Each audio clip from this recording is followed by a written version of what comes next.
ওসমান হাদির ওপর গুলি চালানোর ঘটনায় মূল অভিযুক্ত ফয়সাল ও আলমগীরের ভারতে পালিয়ে যাওয়ার তথ্য কৌশল হতে পারে বলে জানিয়েছেন অতিরিক্ত আইজিপি রফিকুল ইসলাম।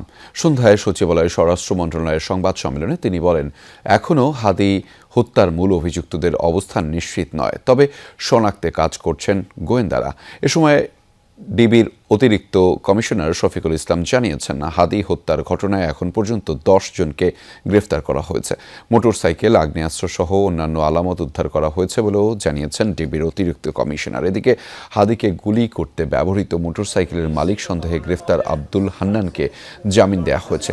ফয়সালকে দেশ থেকে পালাতে সহায়তার অভিযোগে গ্রেফতার সিরিয়ান ডিও এবং সঞ্জয় চিসিমকে ফের 5 দিনের রিমান্ড মঞ্জুর করেছেন আদালত। অনেক সময় অপরাধীরা নানা ধরনের তথ্য দিয়ে, বিভ্রান্তিকর তথ্য দিয়ে নিজেদের অবস্থানটা গোপন করারও প্রয়াস চালাতে পারে, সেরকম একটা প্রচেষ্টা হতে পারে। আমরা দেশের ভিতরে বা কোথায় সে আছে আমরা অনুসন্ধান তদন্ত আমরা চালিয়ে যাচ্ছি। আমরা প্রতিনিয়ত যেখানে সম্ভাব্য, যেখানে জানতে পারতেছি যে আসামিদের অবস্থান বা সেখানে আমরা অভিযান পরিচালনা করতেছি। এটা এতগুলো এজেন্সি আপনারা দেখছেন যে আজকে আমরা এতগুলো এজেন্সি বসেছি এবং ঘটনা শুরুর থেকে কিন্তু আমরা সর্বাত্মকভাবে সবাই মাঠে ছিলাম।